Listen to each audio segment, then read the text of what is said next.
After covering Rogue One and A New Hope, we're talking about The Empire Strikes Back tonight.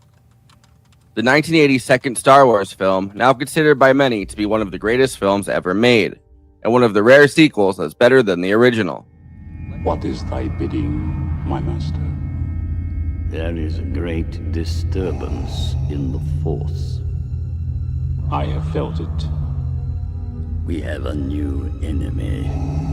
The young rebel who destroyed the Death Star. I have no doubt this boy is the offspring of Anakin Skywalker. Like A New Hope, Empire Strikes Back stars Mark Hamill as Luke Skywalker, Harrison Ford as Han Solo, Carrie Fisher as Princess Leia, Anthony Daniels, Kenny Baker, Peter Mayhew, David Prowse, and James Earl Jones as Darth Vader, and adds Frank Oz as Yoda and Billy Dee Williams as Lando Calrissian. I cannot teach him. The boy has no patience. The Empire Strikes Back adds new locations to our understanding of the galaxy far, far away, including the ice planet Hoth, Dagobah, and Cloud City, a mining colony on the planet Bespin. The Empire Strikes Back is not directed by George Lucas. Although George Lucas did come up with the story, he then hired Lee Brackett for $50,000, the famed science fiction writer and screenwriter called the Queen of the Space Opera, who worked with Howard Hawks and John Wayne on movies like Rio Bravo, Rio Lobo, and El Dorado, and who adapted The Long Goodbye for the screen for Robert Altman in 1973. In 1977, she had terminal cancer and would be deceased long before Empire actually came out. When she passed, George Lucas worked on a draft of her screenplay where he stripped out most of her dialogue but kept some of her ideas. He then passed it over to Lawrence Kasdan, who was working on the screenplay for Raiders of the Lost Ark, would go on to write and direct Body Heat and Wyatt Earp. For a director, George Lucas chose Irvin Kershner, one of his former professors at USC. In 1977, Alan Ladd Jr. agreed to a once-in-a-lifetime merchandising deal that gave George Lucas most of the rights because he expected it to flop as everyone else did. But Fox had the first refusal rights for any Star Wars sequel. George Lucas' second contract with Alan Ladd Jr. gave him full creative control. Fox would only distribute in exchange for 50% of the gross for the producers on the first $20 million, or 77.5% if it rose above $100 million. They avoided calling it Star Wars 2 because the 2 for sequels was seen as inferior. Ironically, 1980 was the year Superman 2 would come out and be hailed as another one of the great sequels that surpasses, at least in some people's opinions, the original. Impressive. Most impressive.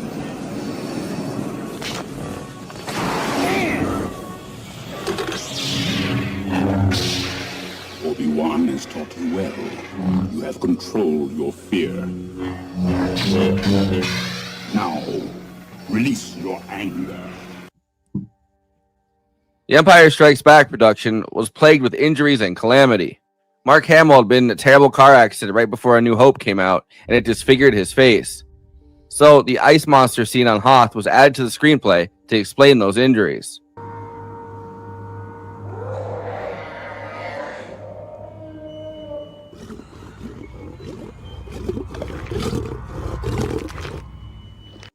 Beginning the filming with the Hoth scenes on the 6th largest glacier in Norway. The largest snowstorm in half a century delayed the film's production, and between the filming of A New Hope and Empire Strikes Back, a fire broke out at Elstree Studios, destroying Stage 3, causing more delays in production. Vader and the stormtroopers slipped on fake ice. Carrie Fisher passed out on set from an allergic reaction, and her use of painkillers and hallucinogens. A terrible flu outbreak that dropped her down to 85 pounds, and overwork made her experience on set hellish. Mark Hamill and Harrison Ford both fell on set. Mark Hamill had taken up fencing and karate to get ready to film, and then became isolated and depressed from how much time he had to spend with the Yoda puppet rather than the other human actors. He also injured his hands doing a stunt that involved jumping off the speeder bike. He just took it was a little love nip. I was the only human being on the call sheet for months. It would say, actor Mark Hamill, part Luke. Props, snakes, lizards, robots, smoke machines, Gila monsters. If you choose the quick and easy path, as Vader did, you will become an agent of evil, and the galaxy will be plunged deeper into the abyss of hate and despair. Are you standing right in front of the light? Yeah. Didn't invite me. Conflict broke out between Irvin Kershner and Mark Hamill, and Kershner and the producer, Gary Kurtz, who was eventually recalled and replaced by Fox. The film's budget ballooned from $8 million to $30 million. When the cut was finally completed, a whole bunch of reshoots were necessary. 22% of the film reels were found to be defective because of the magnetic soundtrack. In a final gesture for sticking with the shoot, George Lucas used the profits of The Empire Strikes Back to give his crew $5 million in bonuses. When I first saw the dialogue that said, "Luke, I am your father," I said to myself, he's lying. I wonder how they're going to play that lie out. Obi-Wan never told you what happened to your father. Before I introduce the panel, please like this video and subscribe to the Movie Night Extravaganza YouTube channel. Then hit that bell to get notified whenever we're streaming. Super chats are now open. If you have any pressing questions, send us a super chat, which helps me maintain the expenses for the show, which I am obligated by the rules of the Geneva Convention to stop everything and ask the panel. Another way to help us out is to become a patron and give us money every month. In exchange, you get access to all of our after parties, bonus content, and we'll tell you even more movies we watched recently. Patreon.com/Movie Night Extra. We have a Movie Night Extravaganza Discord. There's an invite link in the episode description, and we have a Letterboxd HQ account. So those are 2 more places to follow along with us. Okay, let me introduce the illustrious panel. We are live right now on This Space. If you aren't following them, join This Space TV on YouTube. Link below. Conan Neutron is the co-host and senior producer for Movie Night Extravaganza, host of Protonic Reversal, an independent Film Critics of America film critic, and the frontman for the band Conan Neutron and the Secret Friends. Check out his music at neutronfriends.bandcamp.com. Kristina Oakes is a co-host of Movie Night Extravaganza, a streamer on Twitch, twitch.tv/cosmopolitics, a host at This Space, hosting Kristina's Corner, and is across social media at Cosmopolitics and on Letterboxd at Kristina. Loren T is the front woman for the band Moon Rebels and a guitarist on tour with Conan Neutron and the Secret Friends. I, of course, am your host, Forrest Miller. Asteroids do not concern me, Admiral. I want that ship, not excuses. Fantastic. Great. Love it. Here we are, everyone. We kind of ragged on Rogue One, like the dad joke that he told, that Vader told in that one scene in Rogue One. He kind of does that more than I remember throughout the entire original trilogy. But he's so scary, he pulls it off. Yeah, right. So it's just like, I'm more scared than like annoyed. I really do like. He's like, asteroids do not concern me. I want that ship, not excuses. right. Yeah. No, sounds like the world's worst middle manager. This also happens to be a Sith Lord. The one guy goes, I will take accountability for this, and then instantly gets choked. And it's like, come on, that was like the guy that was willing to take accountability. When he doesn't get choked is like, yeah. Wow. Welcome, Lauren. Hey. Welcome to the show. You're wearing a Jaws shirt, which we just covered as well. We're apparently in our summer blockbuster mode, so that's good. Someone's got a Vader helmet. So. That's right. Well, first of all, welcome to the show. Yeah. There you go. We have a special guest. It's Darth Vader. Glad that also trans. Dude, so because of the scene all the way where from Mustafar. He chokes out the Admiral through the screen. Darth Vader could be streaming and could choke somebody out, right? Like that's like because it's ostensibly a Zoom call, right? I mean, it's like sure. How's that much difference in the StreamYard, right? It's like look, Lolo Hot Strings. If you force choke me in a dream, you better wake up and apologize. There was just one person I wish I could have force choked sometime. No, there you go. Well, force. Not tell them our secrets in the bedroom, okay? I'm just saying. Loren is moving away from that immediately. Yeah. Loren, your band is Moon Rebels, and it is great. And it is a Star Wars-ish title. One of the reasons why you got first pick at the movie that literally everyone wanted to do when we said we were doing Star Wars Month. Everybody wanted it. I said, nope. So grateful. Also, it's Lolo Hot Strings. He's the only one that's allowed. Her band is called Moon Rebels. That's I have what's to going say, on. Zack Snyder should be sued Why you guys? by Loren. I'm just saying. I'm not sure what that has to do with my current line of inquiry, but sure, we'll allow it. Yeah. Because he made that Moon Rebels movie. Oh, that's right. He did. I forgot about that. I've never even seen it, and I do that. I got the reference. It was supposed to be better. When I was doing the band page, I saw that, and I was like, "Well, it's a movie. It's fine." You know, Zack Snyder and the fanboys. That's okay. That's his I gotta get this whole Big Bang Theory thing out of the way though, because I'd like to be able to complete my sentence from earlier, but sure, go ahead. I mean, that's whatever. It's anarchy. That's the only episode to me that matters as a nerd. Besides the one where Mark Hamill actually does marry Sheldon and Amy, but like the fun fact is Carrie Fisher and James Earl Jones never met in person, never until that episode. They filmed that. All right. Well, there's some there's some Big Bang Theory information. It's apparently more important than what I was saying. Loren, your band is called Moon Rebels. Tell us how and when you first saw Empire Strikes Back. Please tell us. Okay, this is really funny because I'm here to probably provide more comic relief than actual factoids and things like behind the scenes facts, because growing up, and this is hilarious because we always had the sequel of every movie, and so we had Temple of Doom, we had Empire, which I thought was just Star Wars growing up. That's what Star Wars is. When I watched it. So I'd only ever watched the second one, but I also feel like I saw a bunch of iconic scenes and just mashed it all up in my head. I was pretty young when they came out, so it was all just like, in my heyday, that was like the prequels that came out. So I hadn't really, what are those? Prequels? You mean Rogue One? Yeah, we did that one. Yeah. But yeah, so when my boyfriend is a massive Star Wars guy, and he's a bassist in Moon Rebels, Eric Reif, and so I by way of him have become a massive Star Wars nerd myself, and he has taken me on the journey of like the order that the movies should be watched in, and like the original versions that weren't effed around with by George Lucas, and so when we were watching all of them, I was like, we were watching A New Hope, and I was like, I don't feel like I've ever sat down and watched this whole thing. And he's like, what? We just started with that. Well, and that's an important distinction, because they were something that, they ran on cable all the time. You would see bits and pieces of them, right? And before we lived on an on-demand society, it was like, well, you had to have like a VHS copy and a VCR. I wish I still had those VHS copies of the unmessed with versions, by the way. Those don't know what those things are. Right, exactly. Well, there's this thing called a VCR. There's a thing called a tape. I saw Return of the Jedi first in the theater, but I was like super young.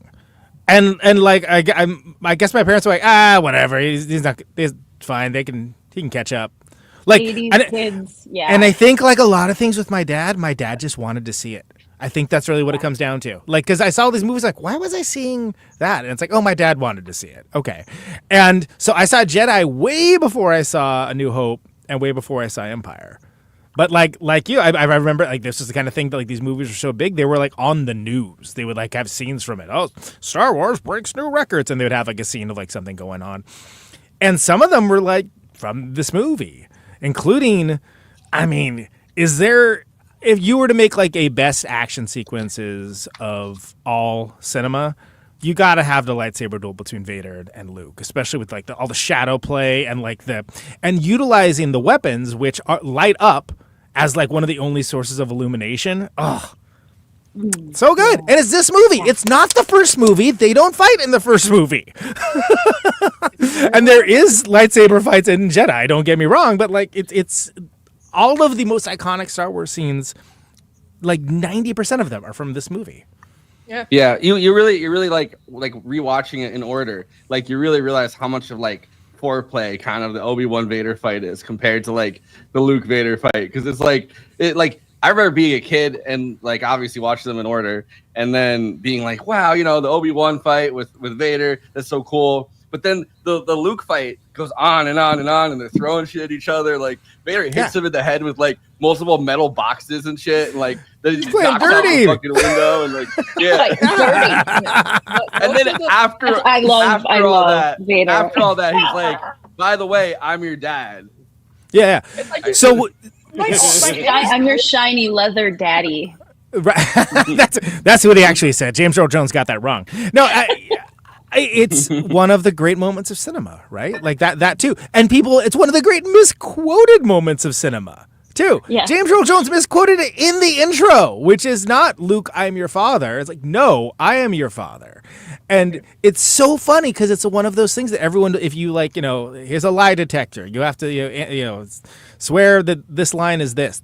People like the guy that said it would think it was like what it was. But that's the kind of cultural cachet that this has. So I found out about it before I ever saw the movie because I saw Jedi first. And like I was like a kid too. And I'm like, all right, that's his dad. That's crazy. And then I was like, oh, okay, I see. Yeah, it's like it was Luke, I am your father, because I feel like in Tommy Boy he does it into the fan. He's like, Luke, I am your father, and so I thought that was or Austin Powers. You're right, because it's been homaged and referenced so many times, right? That it's like, and then like that's not even counting like the Kevin Smith of it all, right? It also reminded me of like film, like. People who just think Star Wars is like beneath them. It reminds me of like in Pitch Perfect where Anna Kendrick and Skylar Austin are discussing Star Wars. She's like, it's not really that big of a reveal. Vader means father. It's right there. It's a dead giveaway. And I'm like, oh God, thank God the internet didn't exist back then, because then people would be, if Star Wars had come out today, yeah, people would be like, okay. Luke, I am your muta. I am your muta. Luckily, they never made any sequels or prequels to this other than Rogue One, so that's crisis averted. I gotta say the special edition, and again, we went into it with Jason for A New Hope, but could not overstate like how big of a deal it was at the time. But after seeing A New Hope and being like, oh, everything that was added was sort of like completely unnecessary and or worse. Okay, cool.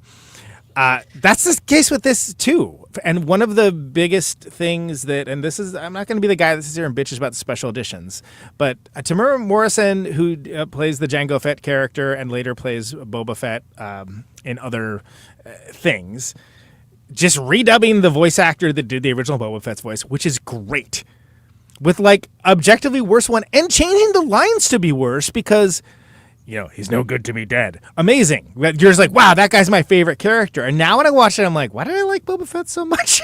Because he's not that threatening. It's just like, oh, he's just like another guy. He's like, there's like 7 of these dudes all trying to, get this guy. To be like an Australian accent too. Yeah, exactly. The one big change I think that really works for the special edition is like swapping out like the Emperor. Well, the Emperor did look like trash first time you see him, you're like, what are we watching? And like, and the thing that everybody's thinking the first time you see it is like, wow, Darth Vader has a boss. That's like what you're thinking. I had major palpitations for Palpatine. Like, I'm like more of this guy. Really? Well, he looks better in the special edition. Yeah, that's the one good. We talked about this with Jason. We talked about this with Jason, I think twice.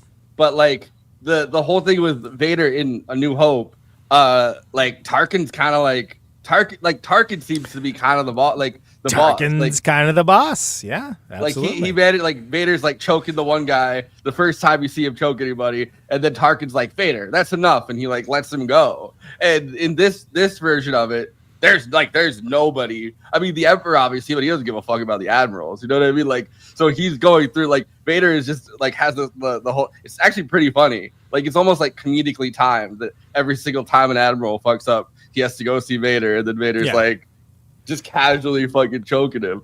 Yeah, worst and like boss ever. That shit felt terrifying to me as a kid because it's like, whoa, he could choke, but like as an adult watching it back, it's like he's so casual about it. He's like having a conversation like this, and he has his hand out, and he's like choking the guy, and he's like, all right, you're the next admiral. And then the guy's like, yes, sir. Like Average Tuesday. That's what I'm wondering. I'm like, how is he doing that? Is there something that I'm missing? I've tried so hard on this show. like Spaceballs like nails that so well with the thing where it's he comes in and he's like and he has his fucking the Schwartz that he can hit people in the nuts with, and everyone's like just covering their nuts, just like hovering in the corner. Like they nailed that dynamic where he's like That's why, you know what? I think for our very last after part of the month, we should just dedicate to Spaceballs, since we won't really be able to cover it. I'm down. Let's do it. So I think that'd be perfect. I'm glad that you, in the intro, Forrest, mentioned the Hoth stuff, because the Hoth stuff is so formative for a number of reasons, and especially when you're starting off a movie and there's like, wow, they're on an ice planet now. This is crazy. And you get to see these like crazy critters that are a good example of like the Lucas world. And you're like, and then you get to see Luke get messed up. And that scene where he's like trying to get the lightsaber, but he's really not a good Force user yet. Pivotal. As a young person of like, wow, that scene's so cool. And we like reenacted on like the monkey bars. You get like one kid hanging on the monkey bars. And another one would have like a thing of Pepsi or something. And all time. But it was very, very real that like that was like an important scene. And it just drops you in. And we've talked so much about that. And that's kind of a Howard Hawks thing too. There's a lot of Howard Hawksism in this that we're picking up on now. But it just drops you in. You're just there. You're in it. They're on. This is the base. This is what's happening. There's no... there is exposition because you have the crawl going up, but then you quickly get like, Luke is like dying of hypothermia. Han has to put him in the Tauntaun, which is gross as hell and grossed me out for still kind of gross actually. Yeah, but I get it. It sounds science, but and I'm assuming Mark Hamill was complaining about how his hair looked different and all that stuff. Mark Hamill did a great job. We're not going to talk too much trash on Mark Hamill, but. The build up to all this, though, is when the Empire finally gets to the Hoth base, because then you see the AT-ATs. And the AT-ATs are like a combination between a freaking tank and like a predator of some kind. And they're huge, and it was maybe one of the coolest things I've ever seen. And George Lucas, from the same town that I am from, who lived in the Bay Area just like me, was inspired by the cranes in the Oakland Harbor, which if you look at them, they do kind of look like AT-ATs. And I was like, oh, I wonder if those things were walking. That'd be pretty crazy. And that's like how he came up with these. And one of the most effective kind of like scary things coming at you ever. And they actually based, I think, the beginning of the Empire Strikes Back video game, the original one, on that scene. And it was crazy and immersive. And it's wild how little of the movie takes place on Hoth, for how important that is foundationally to Star Wars and those types of scenes, right? They had like another one of these video games that a bunch of them where you're just in these different scenarios and like a Battlefront. Is that what it's called? Lolo, you would probably know. Yeah, Star Wars Battlefront. Yeah, and you'd be in these various areas, and that set the scene for all of that, because some of that stuff did exist in A New Hope, but really it's all about, this planet's ice. Oh, now we're in a jungle. Now we're doing this. Now we're doing that, and it's so. It's exactly all the microclimates. The reason for all of the awesome wardrobe, like the parkas, because like Eric got a replica of the blue parkas that they wore on set like one year, because it was just like all of the clothing that they made, the world itself. There was like these weird racist looking snow troopers that I was like, what is happening with that? It does look a bit like the Ku Klux Klan went on a skiing vacation. You're right, but I didn't want to say that those three letters, but yeah, I wrote that down. They're based on like they're based on like various like the NATO troops and like the Wehrmacht style troops, like the different like Nazi troops or whatever. Like the uniforms that at least the Empire has are based on those like Nazi uniforms. It looks like SS for sure. Like some of that, yeah for sure. And so Lolo, you're right, because to this day, whenever there's a heavy snowstorm and I'm putting on like the winter gear, immediately think of Ice Station Hoth every time. You think you're Conan, gotta watch out. I don't think I'm a stormtrooper. I said I'm putting on like the rebel gear, right? You got your hood. Okay, now it's sounding worse, isn't it? No, but like the furry, like it's good winter looks. I mean, let's respect. We're talking about the rebels here, not about the Empire can F off. I'm very bold to say that the Empire can F off. Oh my god! Yeah, don't Oh, get me well, started on that. Such words have never been spoken before, Conan. Yeah, I know. I'm so brave. So brave. There's a town called Finse, which is a town in Norway, which is where they shot all of the AT-AT parts of it, and also they shot it's probably the middle of summer. Well, no, but it was in the worst snowstorm in 50 years. It's a joke. It's a joke because it's cold in Norway. That's the joke. Wait, what? I'm telling. No, I'm leading up to something. I'm leading up to something with this. Go ahead. So it was the worst snowstorm in 50 years, and they had actually the Norway, the ski patrol guys actually have to come in and rescue a bunch of the actors because they were kind of stranded in the snow in the actual production.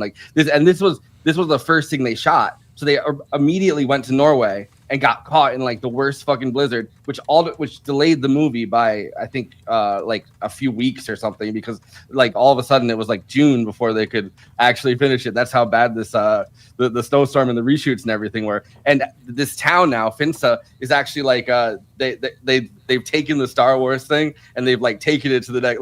They're like a little like a town that I don't know has all of the stuff preserved and everything, that they're come see all of our, this is where Star Wars was that. That's come hang out at Scenic Hoth. Yeah. get like one of those tourist posters, right? In the old style of the National Park Service. Yeah. It's the sixth largest glacier I think in Norway. It's huge, the expanse of it. But they had to have the actual guys from the ski patrol guys actually come and save Mark Hamill and Harrison Ford. Wow. Yeah. Well, Forrest, you mentioned about all the injuries and all the problems that Mark Hamill had to bump his head 16 times in Yoda's hut for the director to be like, yeah, you got it right. He hated that director. The director was George Lucas's professor from USC. And he has a crazy his career's so I'm gonna just show my cards here. I think this is one of the greatest movies ever made. It's not only the best Star Wars movie, but one of the greatest movies ever made. The cliffhanger was revolutionary too. That was something that wasn't really a thing in films until this movie really. I didn't know that. Shoot, yeah, it leaves you. And it's clearly on the very short list for one of the best sequels. One of the best sequels of all time as well. Can't speak to that. But that said, Irving Kershner, the only other movie sequel in the only sequel household. Right, exactly. Irving Kershner, the director, the only other movie I've seen him do is RoboCop 2. Which is not remotely as good as the actual RoboCop. So, one of the most disappointing sequels and one of the objectively best sequels of all time. He did well, first of all, it's not bad RoboCop 2, but real RoboCop exists. I didn't know RoboCop 2 existed, Conan. Frank Miller wrote it. It's again, if it was called anything else, I'd probably be singing its praises, but it's not worthy of the name in my opinion. He launched Irving Kershner launched an acting career on Last Temptation of Christ. He got cast by Scorsese. Oh really? As John, as John's father or whatever. But they also had, of course, his name's Irving Kershner. He had he did the movie version of the Raid on Entebbe. When they did you know what else he did? Because everything that Israel does, they have to make a movie about it. And sure. He's in Angus too. That movie, that 90s movie Angus. Anybody remember that? Kathy Bates is in it. God, I haven't thought about it until right now. I got a promo VHS copy of it when I worked at Tower Records, and the guy who's assistant manager was like, "This looks like a movie you'd like." And after I watched it, I was like, "Should I be insulted by that or complimented?" It's fine. Angus is fine. I'm not here to light Angus up, but he's in as an actor. I didn't realize he was an actor, but he definitely has got a cinematic looking face, right? So yeah, fine. The next movie that he did after this, Never Say Never Again, was the last Sean Connery James Bond. That's right. Oh, a couple years after this. That's right. And I know that because I've been listening to my friend Mike Scott's new podcast, Bottled and Bond, where they go over all the movies of the Bond franchise and drink attendant drinks along with their recaps of all the various Bond movies, which I've enjoyed more than some Bond movies, frankly. We all know Pierce Brosnan's the best James Bond ever. We know this. By the way, is it inexplicable that Lando's wearing Han's jacket because he's literally in the Millennium Falcon? Like he's just taking over Han's role as Millennium Falcon. But he's all buttoned up. Dude, by the way, are we getting into the Lando of it all? Because it might be time to get into the Lando of it all. Yeah, I need cape moves on stage. Cape moves. Yeah. Oh, should I do a cape? Yeah. Okay. I find it. I noticed this more this time. I've always noticed it, but I noticed it so much more watching it last night for like the millionth time. But like they introduce Lando by Han being like, no, I don't trust him. But you know, he's my friend. Of course, I don't trust him. Like him. In the movie, that sounds racist. And then Leia. Yeah, that's what you should say. What, you don't trust him because he's black? But no, but like they so the next time or whatever, he's like, I think Leia's Chewie like, I don't actually trust him. said that. But he's like, but like the next time he's like Han's like, no, I don't trust him, but. Well, like, you know, but we're here. He's like, no, I don't trust him. And then he immediately trusts him and gets fucked over. And it's like, dude, you just said like 4 times you don't trust him. Like, you're not going to watch your back as you. He's like, I have a surprise. He's like, I have a surprise for you guys. You're going to love it. And he opens the door and it's just Darth Vader. And it's like, you just said 4 times. Like, you don't trust him. Like, you just don't know how to feel about okay. IMDb inaccuracy, I think. They go back and forth with him. I want to like him as soon as I see him. Oh, because he's like endless charisma. It's Billy D. Williams. I'm gonna like him. Have you seen that man dance? Oh. Well, and think about it. Hold on. Think about it. Yeah, his name is William D. Williams. Yeah. Billy D. Williams. I'm amazing. I'm talking shit like I haven't had like a friend or two that I'm like, oh no, of course I don't trust them, and then my wallet disappears, and I'm like, how could they do this to me? Because they're both charismatic, sort of rogues. Like birds of a feather in a certain way, but the big thing, the betrayal is like it's such a big deal because you're just investing enough in Lando, like, all right, this guy's cool, like he's busting Han's balls, but that's all right, we'll allow it. And then you get the feeling there's tit for tat, like it's like Solo's probably ended up on the other side of it before. There's a thing about like maybe he owned the Millennium Falcon before, blah blah blah, etc. etc. Doesn't require a prequel movie to show you, and then you see that reveal, and the reveal of Darth Vader being at like the head of like, you know, the chairman of the board of executives, and Han, to his credit, immediately starts shooting. Like instincts strong, just like, oh my god, it's Vader, shoot him. And then just Vader's just like pop pop pop pop pop pop. Nope. Yeah. Denied. Well, I guess he learned from Greedo, whatever happened there. Next time he needs to immediately start shooting. Start shooting immediately. But I think there's such a great import in those scenes and the perceived betrayal, because it is a betrayal at the time, of Lando, that you just invested enough in him. Like, okay, this is one of the good guys. He's like, and then it's like, oh no, he's not. So then you do need that, and you know, spoiler alert, he gets a little bit of a reprieve in this, but you know, spoiler alert for a movie almost as old as I am. In Jedi, of course, how dare he you, does. Conan? Yeah, I know, right? Yeah. Next thing I'll be saying. People are like, what's a Star War? Yeah, I feel like a lot. In like, next thing I'll be saying like, who's Luke's father? You know, I'll be spoiling that next.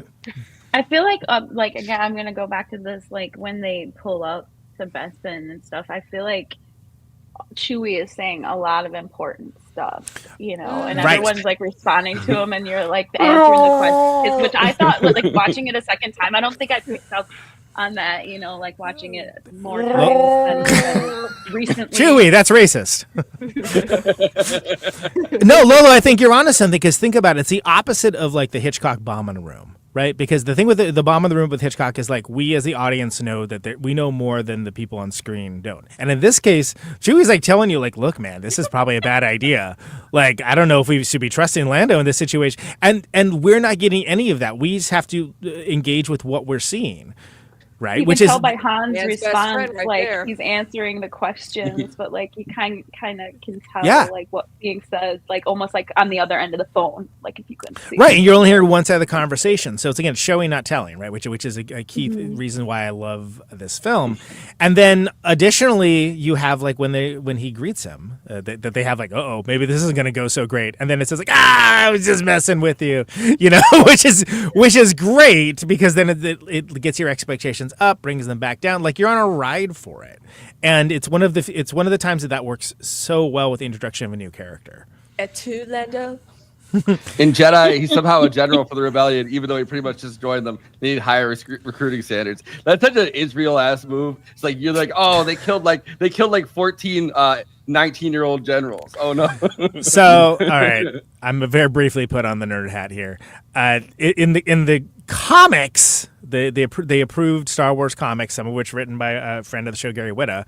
He actually, there's a much longer process of it. Like he gets put on trial for a while. He has to like prove his worth, et cetera, et cetera. For the purpose of the movies and how quickly the movies move, think about how many plot points. We're already to Cloud City. Yeah. We've missed a whole bunch of stuff going over to it, right? Again, this is something Mark Hamill talks about all the time when he's asked about Star Wars. Like it gets dragged down if you give too much backstory. And I think that works out well for the films. We'll talk about Jedi next week. We don't need to take time doing it for there. But the redemption of Lando, I think, is key, and him coming around is key to the movie. But that not being resolved in this movie, like him being like, okay, you still got a lot to make up for, bro. You sold us out.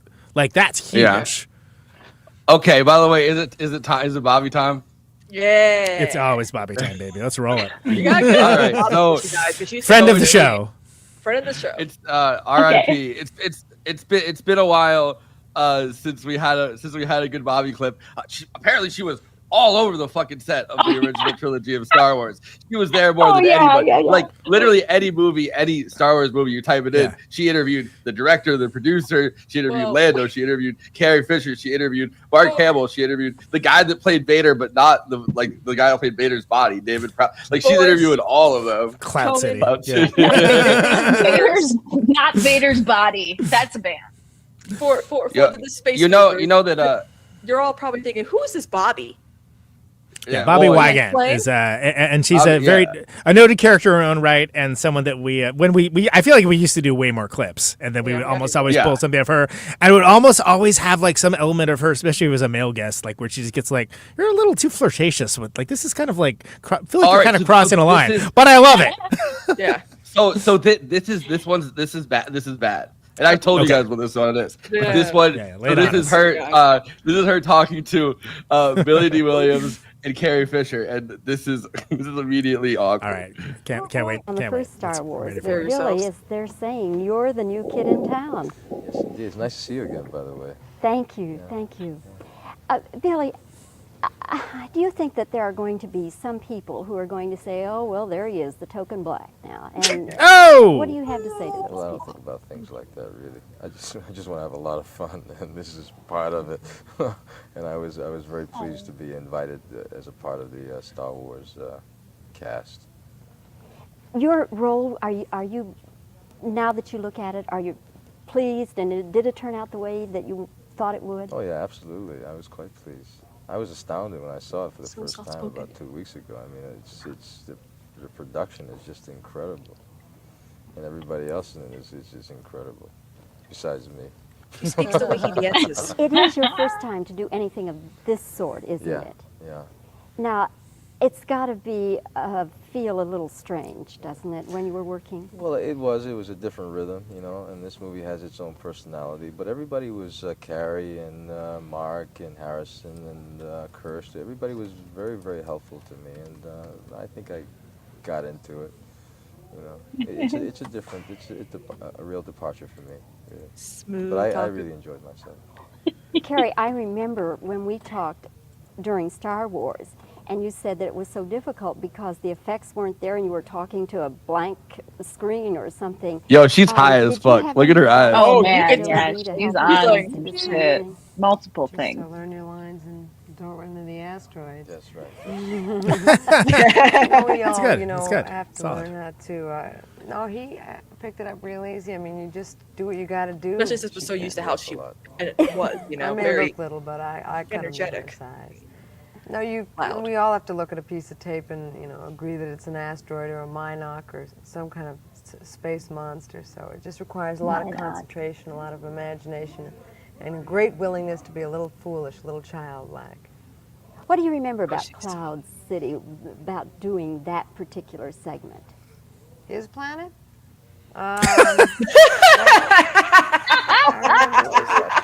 There was really a lot that wasn't there, but it was beautiful. Actually, the things that were there were actually some of the matte shots behind us were beautiful. But I think that was a little easier to do than the cockpit sequences are the most difficult and so forth. So Cloud City, I have a couple of fond memories about Cloud City. What's so difficult about the cockpit? Oh. Well, that's where they put all the blue screen stuff. So when we're in a cockpit and you see stars, or when we see it for the first time like anybody else, there's nothing there. And, you know, that's a lot of times they'll shoot the front of that, then they'll shoot the side of it, then they'll shoot the back of it. And all the time you got to match exactly what you did when you did the first one, which would be the front of it. Yeah, there's so much more activity and so much more action going on. In the little cramped quarters, it's real hot. You know, director saying, you know, there's this over there and there's that over there. Right, a lot of it's directed without sound. Yeah, she's definitely high, by the way. But yeah, that's I your like- planet. I like- Yeah, great. I like how she's like, I had a couple fond So was memories Billy over D, man. Dude, they were both. They probably smoked out right before that show. I don't know if you guys remember when Billy D. Williams was on Dance with the Stars. Everyone was like, "What?" And he would barely move. He'd be like, "Yeah, I know." The guy is the smoothest. He's smooth. and the woman would be like, "Duh, duh," and I'm like, "What has happened?" I'm like, "How did he get on?" He's a minimalist.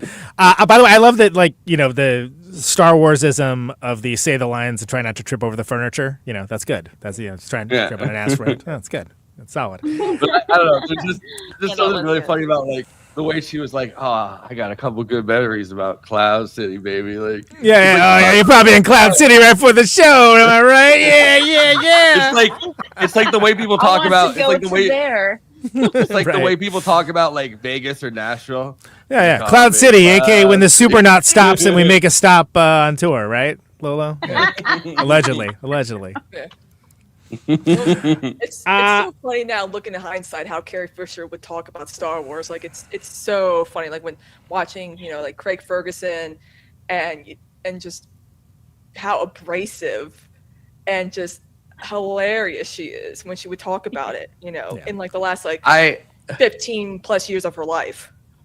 I love why she works so well as that character too, because she's so it's spicy. iconic. One of the most iconic adventure sci-fi. I mean, look, anytime you have like an action adventure female, that until you have Alien, you're thinking of Princess Leia.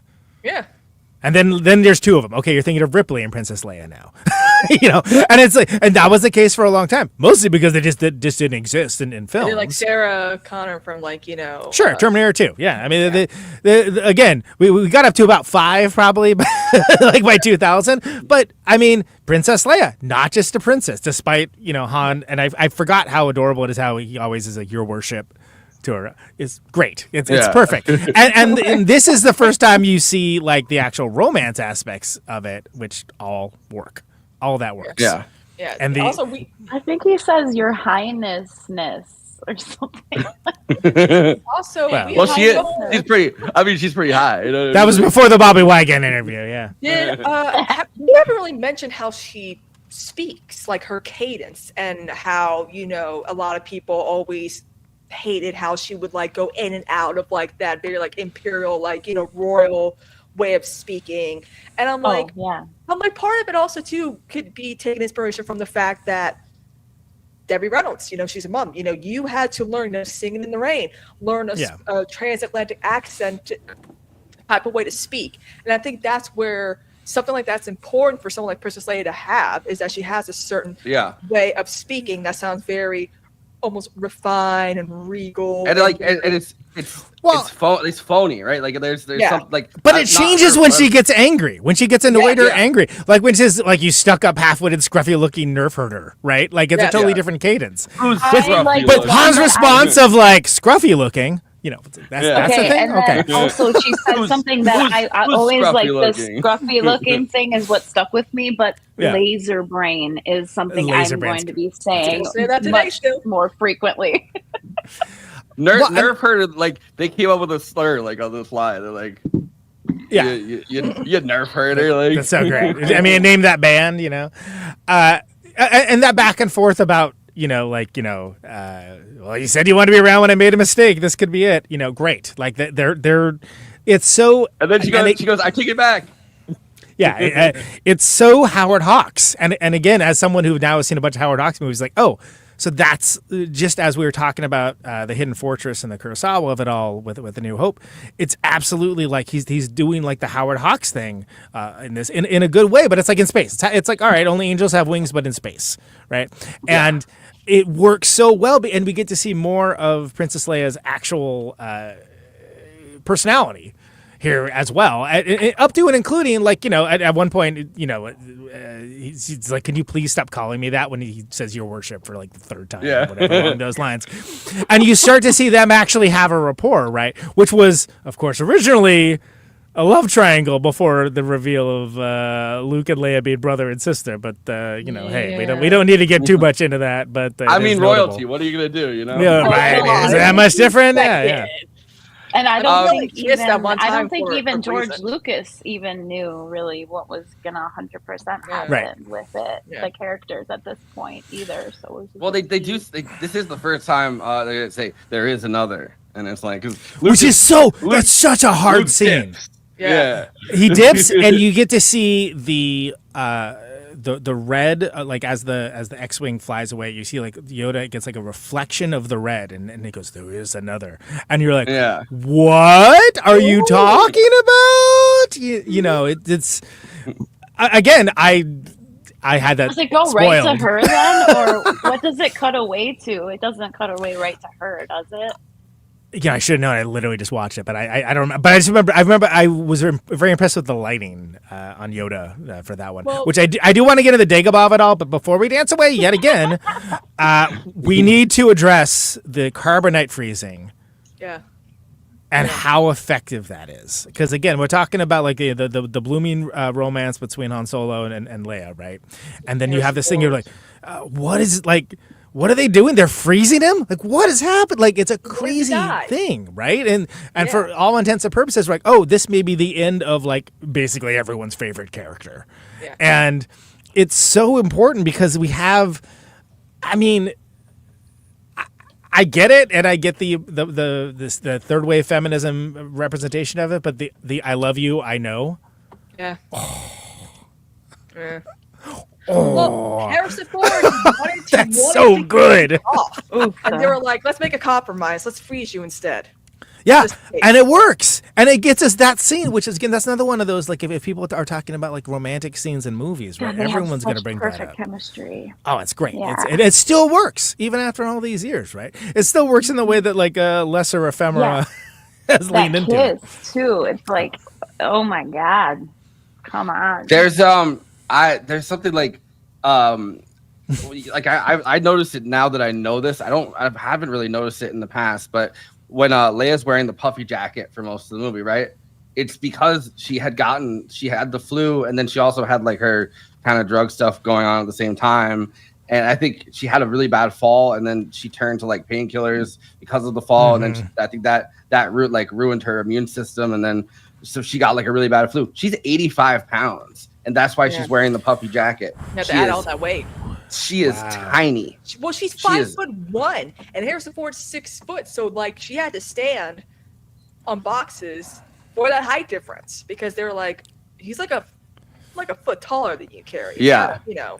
Oh wow. She's I don't know. She's so zooted by by Return of the Jedi. I'll never forget really early on in Reddit when people were like going in on Reddit and like, you know, with like Reddit theories and stuff. Somebody tracked down, like she puts her hand on Han's shoulder in Return of the Jedi, and there's just she has a coke nail, like a really blatant, like the rest of her nails are filed all the way down, and then the one nail is like perfect bump. Total coke nail. Well, and that's and so the Star Wars holiday special, the infamous Star Wars holiday special, which is a documentary featuring friend of the show and next week's guest Bonnie Burton of formerly of LucasArts. She is coked up out of her mind in that, by the way. And it is so readily apparent. And I do hope that we get into that when we talk about that. But it is like, no, this is like, it's time for an intervention for Carrie Fisher at that point. And that's a larger discussion and perhaps a worthwhile one. But I just really want to hammer home the I love you, I know. Great. Ad-lib, right? I mean, that's not even written in the script, if I remember correctly. Amazing. Amazing. George Lucas hated that apparently. Does not like that because he was like Han wouldn't say that. My Han wouldn't say that. But it flips the power dynamic because you have this woman who's obviously gorgeous. She's a member of royalty. She's the head of the rebellion. She holds all the power, and this scruffy little nerf herder just turned it back around, and you can tell she's the kind of like you SOB, but kind of into it at the same time, which is great. You know, that's so it works so well, and that's another thing. By the way, Lucas instincts are terrible. Let's just go ahead and say that because every change in special edition was for the worse, except for the Emperor not looking like. I think we need some more quasi-racist aliens to throw into here. I completely like my brain doesn't necessarily comprehend that this is the same year that. Like Carrie Fisher, the same year as in Blues Brothers, and in that amazing, just she has the machine gun and she's chasing them down the entire movie. It's great. This is the same year that she does that. Empire came out. Conan. Okay, Mon Mothma erasure. Sure, she was the leader. Is he in this film? No, she's not. We'll talk about Mon Mothma next episode. We celebrate Mon Mothma in this household. Don't worry about it. Wait till next week. Okay, all right. Conan, go back in this house. Mon Mothma is a beautiful Italian American woman. So, speaking of the line, when this is a whole on IMDb, and I found this fascinating. When Han Solo was about to be frozen, Princess Leia says, "I love you." In the original script, Han Solo was supposed to say, "Just remember that, Leia, because I'll be back." I have to say it like that. Of course. But at the time of filming, Harrison Ford was don't worry, Leia. I'll be black. Imagine if that was the line, though. Well, but they weren't sure Ford was going to come back for Jedi, right? And apparently, it was actually discussed between Irvin Kushner and Harrison Ford, and that's how they came up with the line. Wow, that's great. Which is hilarious because the entire trilogy, Han Solo is like, "Oh, I'm gonna leave," and he never leaves. And Harrison Ford, the entire trilogy is like, "Oh, I'm not coming back for the next one." Yeah, he's kind of doing the same thing. You're right. Yeah. Hey, kid, I'm not coming back. But I'll do 5 minutes. This is my last movie. Yeah. Well, Conan, can we talk about Yoda? Well, we should. So let's get into the Dagobah of it all. Quick sidebar. While Dagobah's happening, I always forget it's the asteroid chase. It's a scene, and they literally fly into a gigantic sandworm in space. How do I forget this? Because there's so much stuff that happens in this movie, it's easy to forget about. Even though you're like, you have that epiphany, like, oh, they're in its stomach. And it's like, oh my God. And then they fly out and you get that great flying out the teeth. I'm like, that isn't even like a C-tier scene of action in this incredible film. But we got to talk about Dagobah. We got to talk about how hard that goes. And by the way, how much of a gremlin, just a malevolent gremlin Yoda is to Luke, in that way that when you meet the sensei in the martial arts movie, they try to feel you out and feel out what kind of person you are by seeing how you treat someone of lower worth and lower status. Yeah. Right. It's something Kurosawa did all the time. It happens all over. And like Yoda is like, he's wilding out when you first meet him. George Lucas wanted him. He was pushing for Frank Oz to get a Best Supporting Actor nomination for Yoda. Well, again, like I mentioned last week that Oscar I do receive. Sir Alec Guinness as like thinking of the ultimate teaching the teaching the craft to the young hero on their journey, Yoda. Like when we think of like the best Star Wars, like, you know, training quotes, it's all Yoda, and it's all in a space of like 10 minutes. And the It's crazy. Wait, Alec Guinness, that fucking bitch. He did get his. He got 0.25% of the gross for this movie, And just he for still doing talks those few scenes. He got his. You know, he only had to be in those few scenes. He had a few days work. They gave him 0.25 of the gross of the entire thing. I Just know for that. Robbed I was. Robbed I was. Well, Wait, so this is.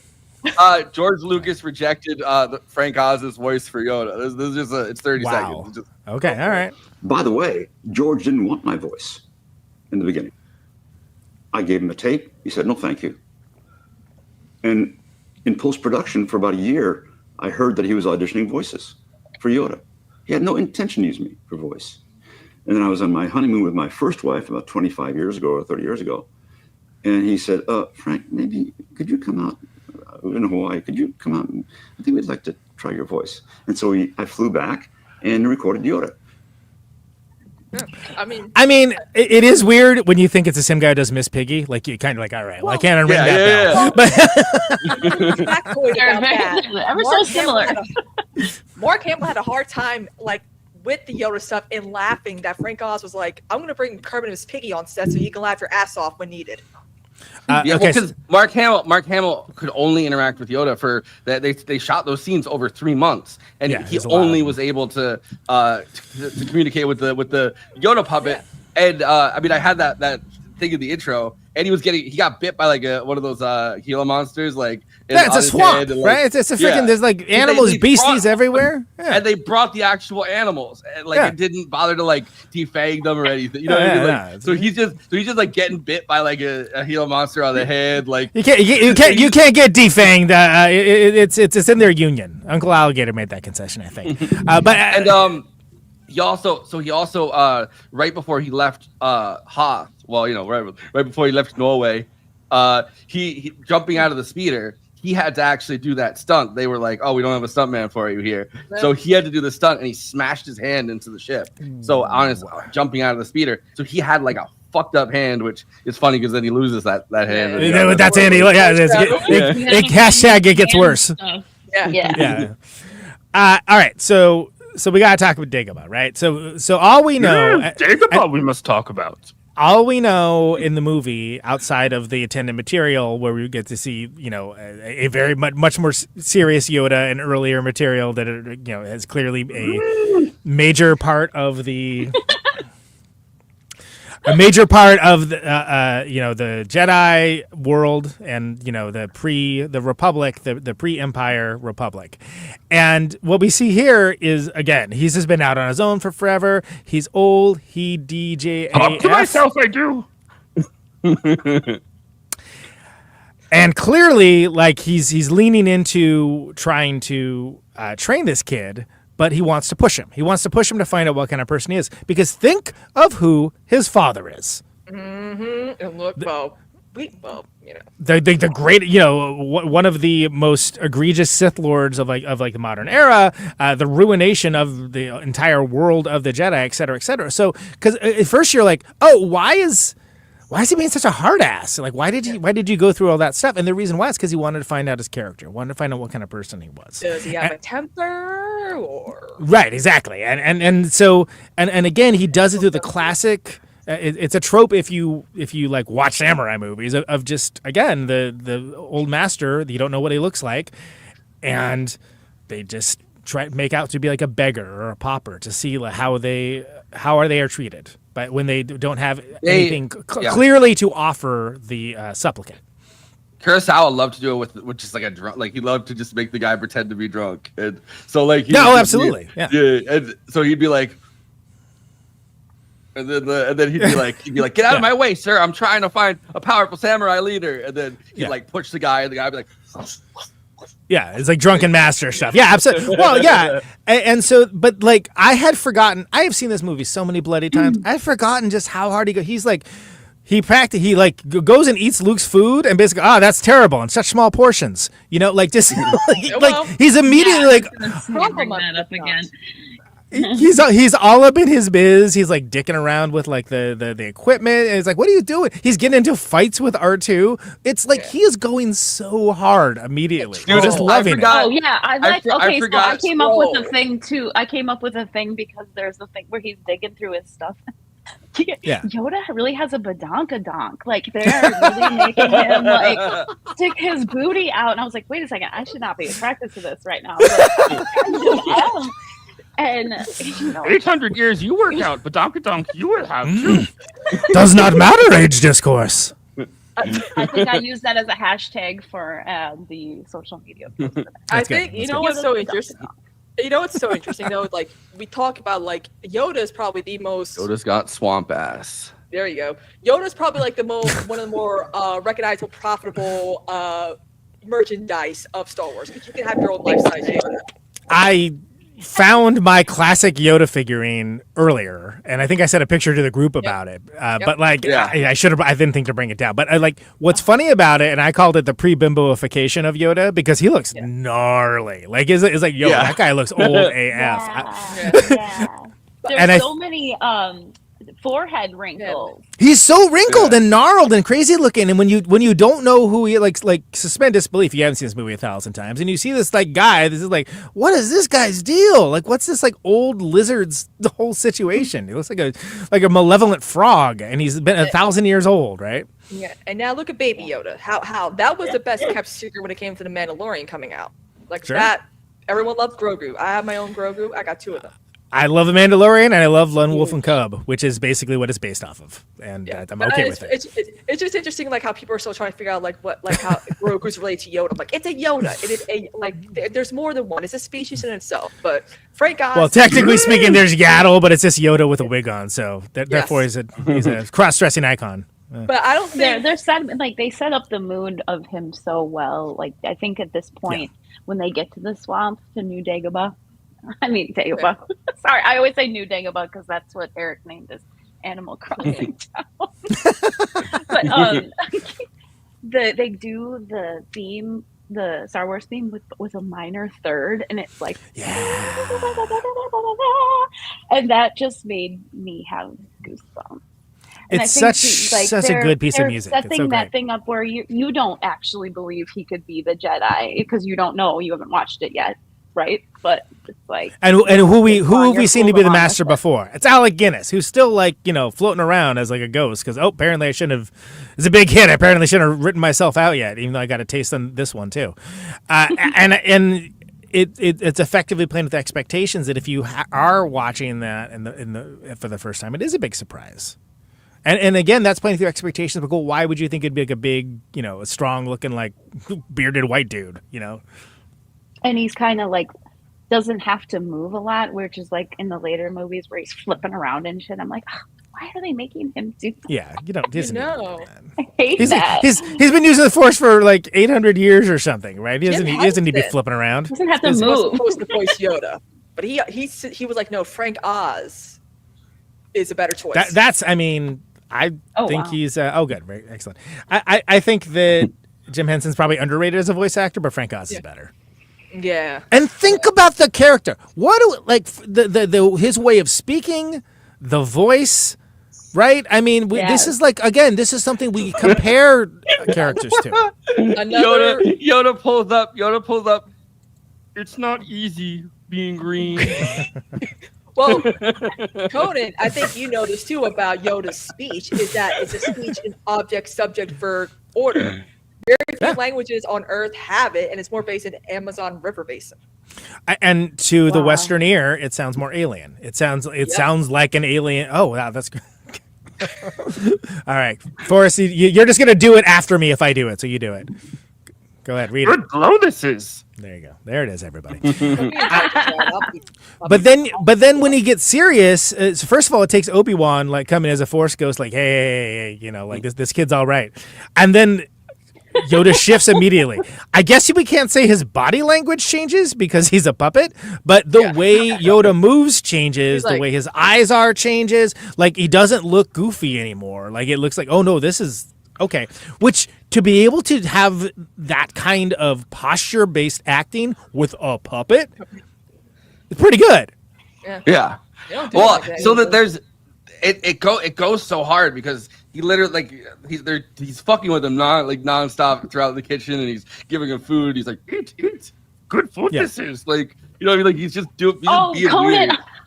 He's just I being, thought about that because Conan, like, whenever we're like, "Are we gonna eat next on tour?" He's like, "I don't want to come up without eating," and I was like, Yeah, he "Oh was my getting- god, I he have was to bring up this." Conan the was getting band real is mad like, on Yoda, eat.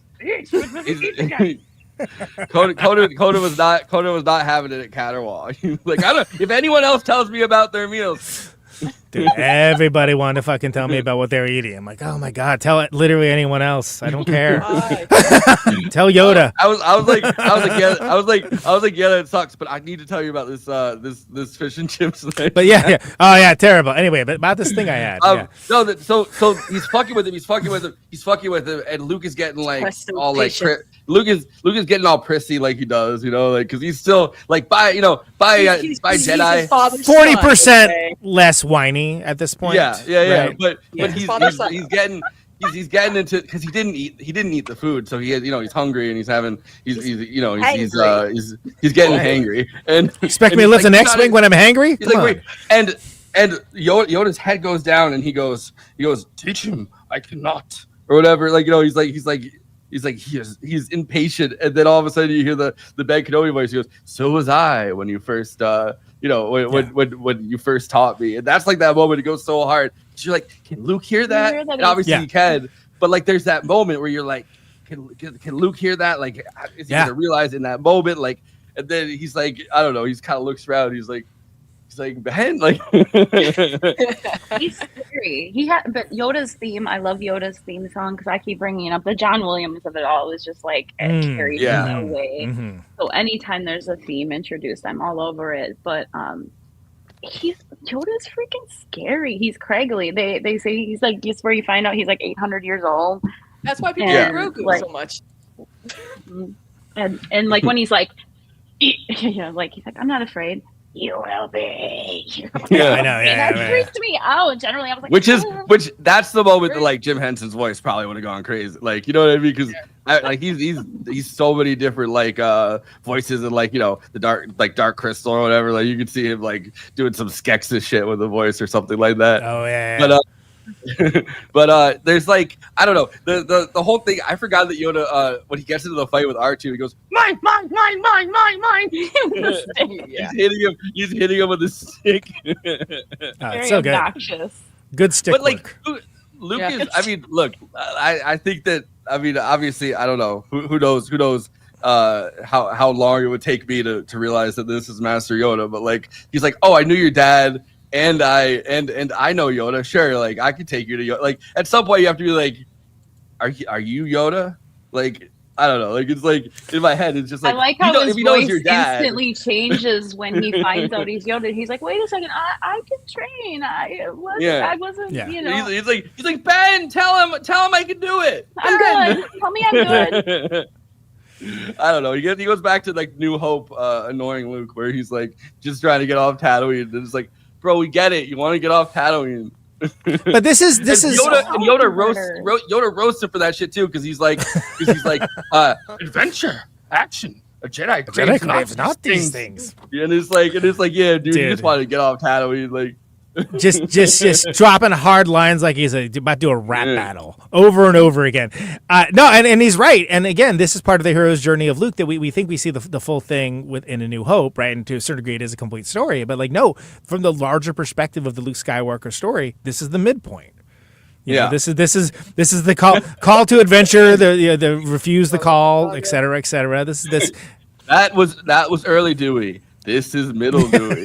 Right. Well, I mean, we laugh about it now because we think about it in terms of there being so many meta contextual references for it. But the reason why it works is because of that classic prose, those classic beats, and done in a way that we just hadn't seen before. And by we, I mean culturally we. So I'm gonna steal the screen share for a second real quick. We got actual Yoda on here right now. This is my for the viewing audience, this is my Yoda figurine. Hold on a second, let me pull it up. My Yoda figurine right? That and mixed with my big bobblehead Boba Fett that used to make gun sounds. I don't know his batteries went down, but it used to make like blaster sounds. And I think if I remember right, because this was an OG toy, he would also go, "He's no good to me, dead," as well. But it's not the Australian voice. But I would need 3 watch batteries to tell you because it's which I don't have. He's no good to me, dead. He's going to get an egg. But look at how gnarled this Yoda figurine is. This is definitely pre-bimbified Yoda. I mean, like he's like, I was like, yo, that man is jacked up looking. Oh, man, this frog dude.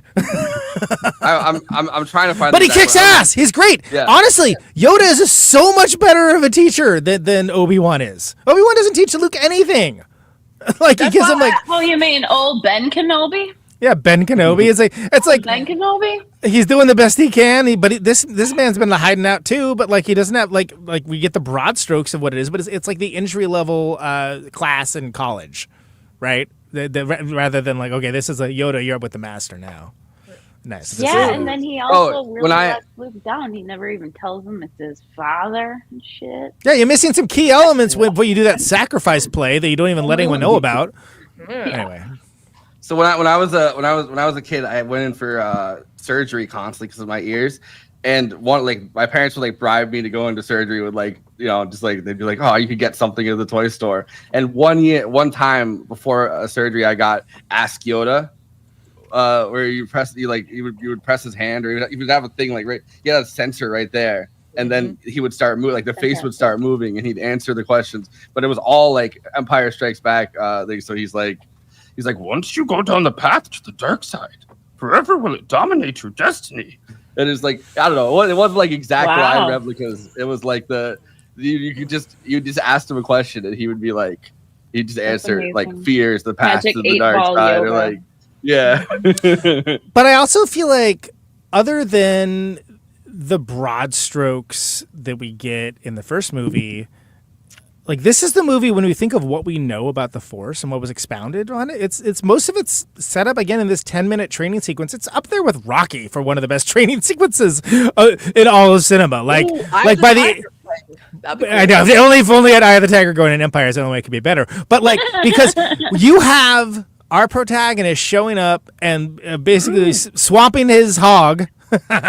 Motorcycle, not the other kind, immediately, and getting stuck in the swamp when we start off. And by the end of it, he is, through the power of the Force, freeing himself and in turn, potentially, for the course of the story, the rest of the universe and his friends. Even though he said, like, very clearly, hey, your training's not done, by the way. Yeah. And like, this could be like a really bad mistake. So this is again, some of the hero's journey stuff, but it works so well. And it's not even that long of a sequence, which is crazy when you think of how long they was dicking around in that fake swamp. I mean, wait, Loren, go ahead. What were we gonna say, Loren? It's a little unlikable, just the way that Luke is kind of playing his character out at this point. You're still kind of like, oh, this guy is such a twerp at this point. Like, he's like 40% less money. Not as bad as a new. As a New Hope. But I feel like where it changes is you get that sequence where he goes into the dark side cave and he gets into the lightsaber duel with Darth Vader, and then you see that scene where like underneath the helmet, it's him. Right. And that's where it changes for him. And I feel like that's where he's really starts to be. You start to get like, okay, whiny Luke is gone. Now he's like, coming through on the other side. And honestly, that scene does go hard as hell. Like it is like, that's right. What's up? He said not to go in with weapons. So that first Lee Brackett, who, did The Long Goodbye, did a lot of those John Wayne movies, but also was like, was known as like oh, it's disgusting in here. Black. Been alone a long time, I have. Questions asked not. Weapons you may bring. Weapons you may bring. Turn on the black light. You may not. Okay, all right. I derailed at that time. Go ahead. Yeah. Anyway, moving on quickly. Funny. I feel like we've been pretty on.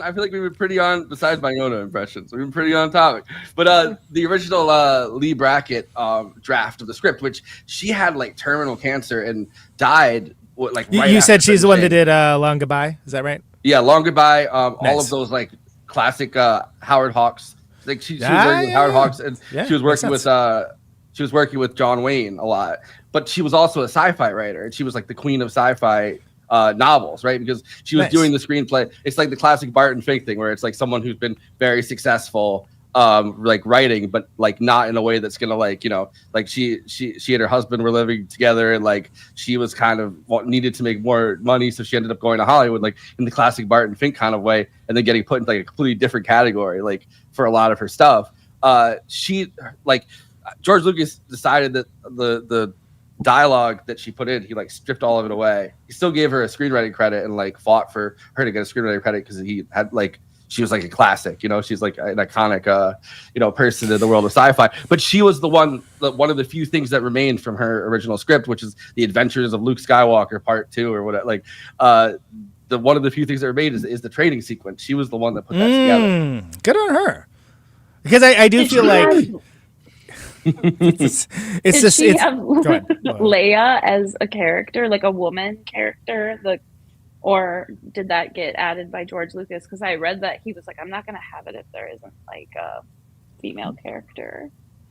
Well, I mean, this is for the second one, so it's like he didn't write the first script. But also, yeah, we mentioned Lolo in our first episode. Well, no, our second episode, but first in this series is it gave the girls in the playground someone to be too. Although everybody wanted to be Han Solo though. Loved it didn't matter. Yeah, I mean, all the whiny boys still. were Luke Skywalker. Right? I honestly, my favorite is R2D2. Gotta say, It's the most fun to play, probably. It's every emo kid that's like, I want to get out of this godforsaken town. They're like, but Luke Skywalker. It is interesting that she actually did do a bunch of stuff with Howard Hawks, because it is like the classic, because there's elements of this, the things that we love, things we remember, things that make us feel like this is an important thing to our culture and to our identity and whatnot, are all the same kind of stuff that she did in these Howard Hawks. They were known as like hangout movies at the time, where it's like you just have these characters interacting with each other as they go through like what it is they're doing. So in this case, it's like a space rebellion against a galactic empire. Okay, cool. But they're also like trying to go through the mundane every day of like what that means, and then they have to like evacuate the base, and then they're doing this, and they got this witty repartee back and forth, and we think of that as something. I mean, who's a big fan of that? Quentin Tarantino, right? Yeah. And he's talked about making like his Howard Hawks movie.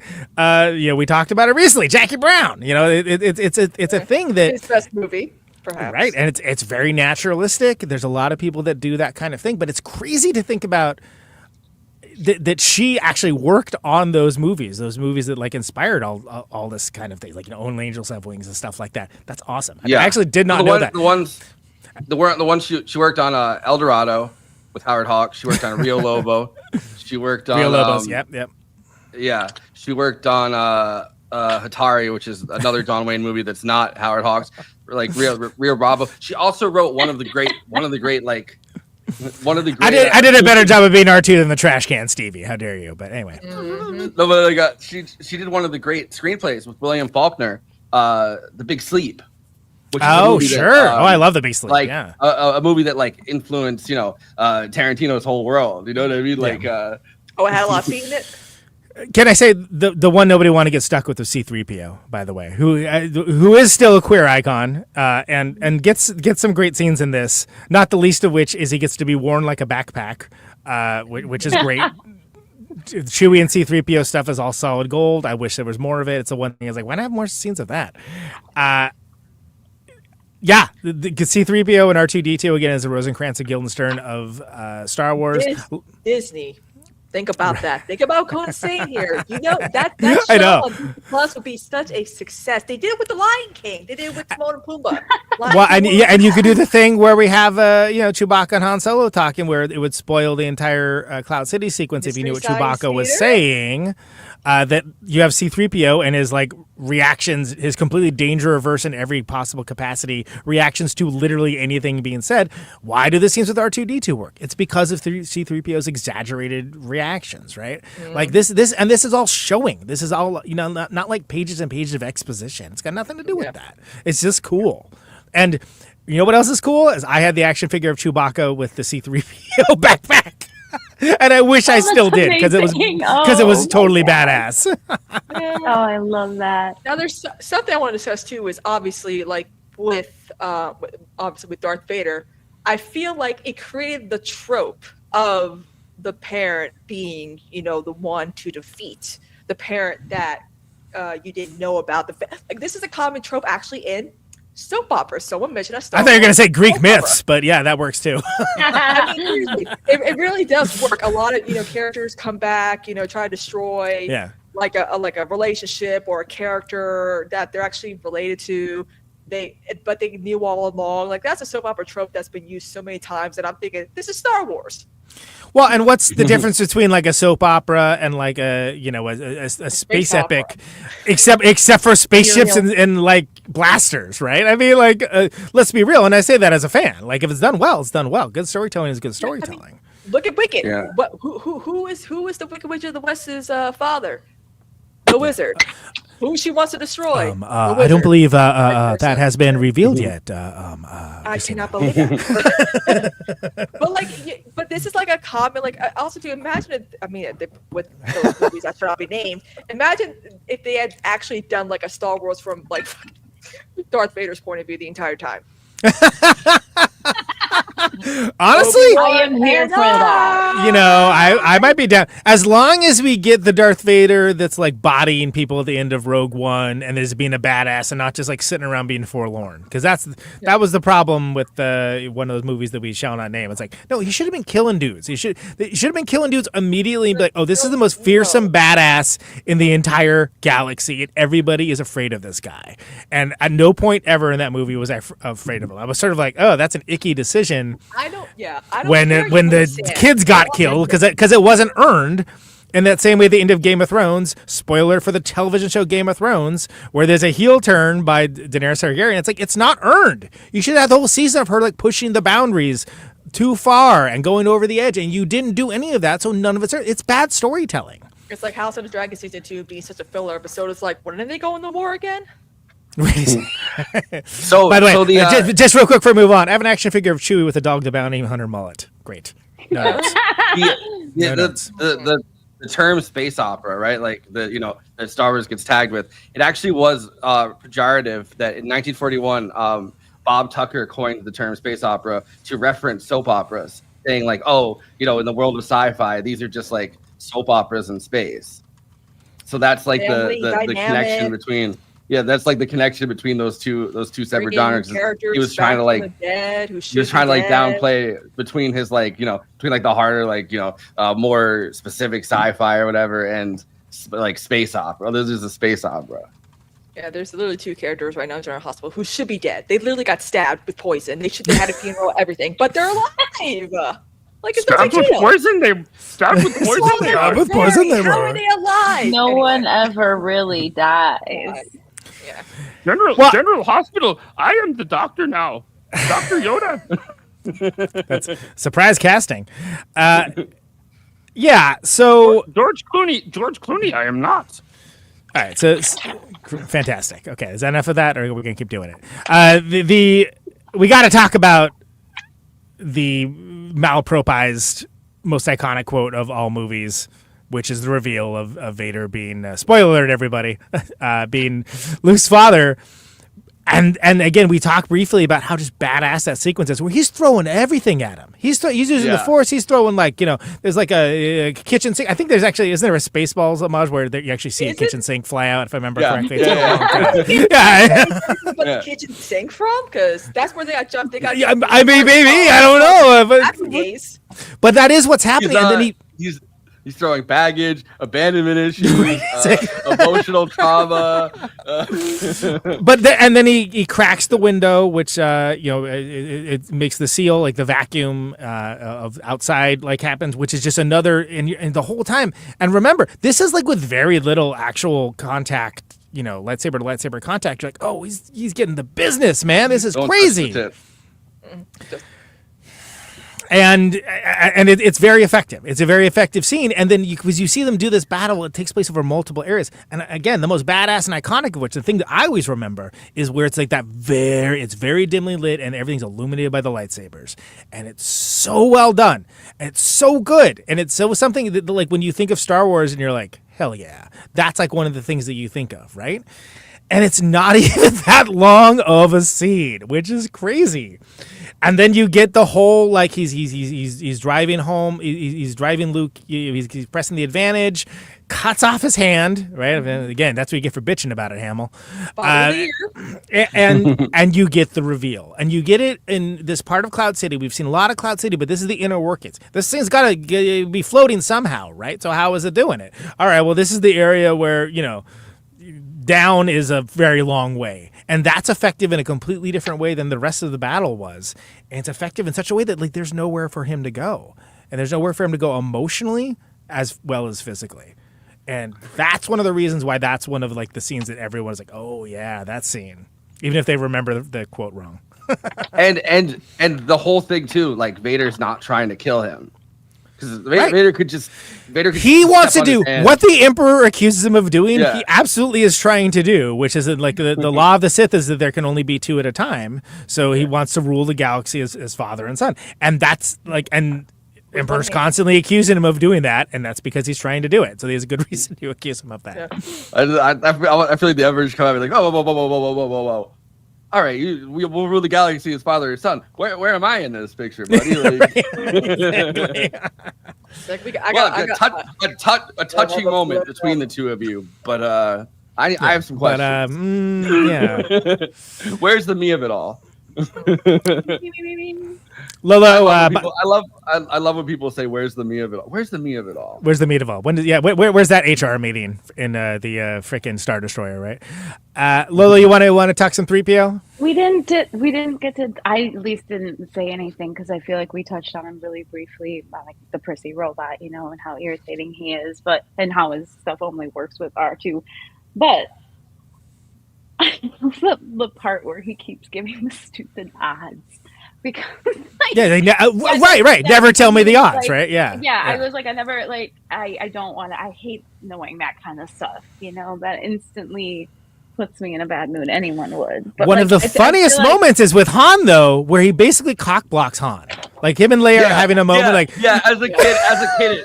It's still a great moment, but it is. It is so funny. The 3PO is just obliviously like, "Hey, everybody!" Of course, he's the cock blocker. Yeah, he is a web blanket. I think he also realizes though at the end that the hyperdrive isn't working and kind of somewhat helps to save the day. So I mean, to be clear, to be clear, was an astromech. It's his actual literal job. Yeah, but.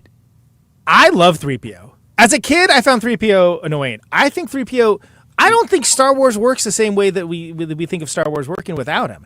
And to be clear, I don't think he's ineffective without R2. I think he's better with R2. I think R2's. But it's really any character that just we don't understand. Like Bob Odenkirk and Dave. Sure, absolutely. Mr. Show's incredible, obviously. I love the other part where he sees another 3PO unit or whatever and is like, hello, you look very nice. And he's like, eat your top. Yeah, it sounds like he says eat shit, right? And it's like, oh my God. I have written right here. Oh, how rude. My favorite Star Wars swear. And me and Eric say it in our household. Eat your top. And we don't know what it means, but we know that 3PO is very flustered about it. And that's all we need to know. Because and that's it. And here's the thing. Here's why 3PO works. He's also the Margaret Dumont. Think of the Marx Brothers. What are the Marx Brothers without Margaret Dumont? Mm-hmm. Nothing. Because there has to be somebody playing it very straight that's like, oh, well, I never. Well, you should sometime. That kind of you don't have that if you don't have somebody that's playing the straight person. And the Marx Brothers out Margaret Dumont is just a special ed classroom. Right, exactly. Just a bunch of autists going at each other. Yeah. Stevie has a question, but I think that might be a good after party thing. What's the question? Okay, hold on. Did you guys? All right. Audiences. Did you guys see the video with? See, if you really want your chats read, do a super chat, people. Did you see? Although we break that rule all the time. Did you guys see the video where they taped the audience genuine shock when they found out Vader was the father? No. That sounds interesting. After party. Again, I saw Jedi first, so I was already spoiled for me. But so I need to remember to download this. There's this really amazing video that I saw on Twitter recently, for once. But it's these kids responding. It's these kids waiting online. These kids are waiting online for Return of the Jedi after that long wait. And there's this one kid this like really like cool like. This cool black kid that's like clearly like the center of his friend group or whatever, and he's like, a lot of people hate Darth Vader. They think he's evil, but you know what? I root for Darth Vader. Darth Vader is the man or whatever. He's like he's the one that's gonna take on the galaxy, and it's like, oh, you're like a sociopath, aren't you? that's the classic like learning all the wrong lessons from the movie. Yeah, right, exactly. Yeah, you're not supposed to idolize the characters in this movie. Gotta play the dark side characters too, you know. That's true. Like when you're on the playground. He's like the earliest. He's like the earliest version of that. He's like an early version of the American Psycho guys. And then, like one more thing, I love the medical droid, the Super 55.